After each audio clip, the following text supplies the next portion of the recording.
Let's talk about a huge idea. The feeling that you are in the driver's seat of your own life. Well, what if I told you that's mostly an illusion? We're going to pull back the curtain on the silent system that's running in the background, shaping pretty much everything you think, feel, and do. I mean, really think about it. Someone cuts you off in traffic. Do you consciously decide to feel that surge of anger? Or does it just happen to you? And what about the big stuff? You know, your career, who you fall for, the habits you can't seem to shake. How much of that is a thoughtful, deliberate choice? And how much is just a deep, automatic pull that you can't even explain? What if the entire blueprint for your life was drawn up a long, long time ago? Not by some outside force, but by an architect inside your own mind, one you can't even see. Okay, so let's give this architect a name. We're going to call it your subconscious mind. And the best way to think about it is like the operating system on your phone or your computer. It just runs in the background, handling all the important stuff without you even noticing. So the key thing here is that this isn't some weird, mystical thing. It's a real part of your mind that's been on 24/7 since you were born. It was making decisions for you, building habits, and creating patterns for years before you even knew it was there. So, to really get a grip on its power, you've got to understand its main job. Your subconscious is basically your life's autopilot system, which, of course, begs the question, if your life's on autopilot, who's actually flying the plane every day? Here's a great way to picture it. Your conscious mind, that's the voice in your head right now, is like the captain of a huge ship. The captain's up on the bridge, looking at the maps, deciding where to go. But the subconscious mind, that's the giant engine room down below.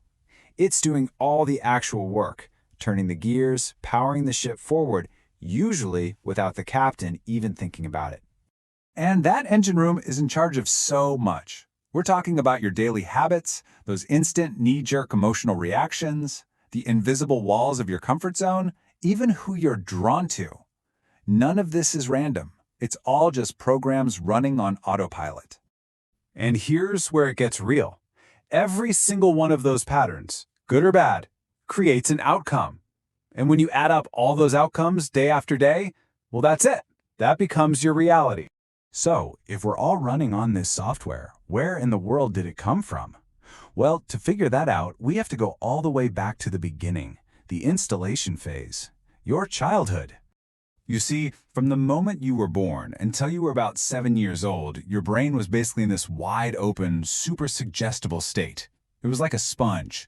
This was the window when all your core beliefs about yourself, about money, about love, about the world, they were all just downloaded directly into your system. And today, that exact same system is still running your life. And this is the part that is absolutely crucial. As a little kid, you didn't have a filter. You couldn't analyze things. You couldn't say, you know what, that's just Dad's weird belief about success. I think I'll reject that one. Nope. You just absorbed everything. Every word, every experience, every emotion. It all just became part of your source code. Now, this brings us to one of the most maddening parts of being human, right? Why do we keep doing things that we know are bad for us? Well, you can think of it as a weird glitch in the system, something we'll call the familiarity glitch. Get ready for this one, because this single idea explains so much about why we get in our own way. Your subconscious mind's #1 job is not to make you happy. Its #1 job is to keep you safe. And for your subconscious, safe just means one thing: familiar. And this is how twisted it can get. If you grew up around a lot of stress and chaos, then guess what? Stress feels familiar. It feels safe. Peace, on the other hand, feels weird, uncomfortable, and unsafe. If you grew up feeling rejected, you might unconsciously chase rejection your whole life, because getting genuine acceptance feels foreign, even dangerous to your system. Your system will always drag you back to what it knows. What this all means is that your subconscious beliefs are like a pair of glasses you can never take off. They filter everything, and they are constantly scanning the world for proof that they are right. You're not actually seeing reality. You're just seeing your own program reflected back at you. Okay, I know this might all sound a little depressing, like you're just a robot running a program. But here's the amazing news. You're not stuck. The moment you become aware of the program, you get the power to change it. You can go from being just the user to becoming the programmer.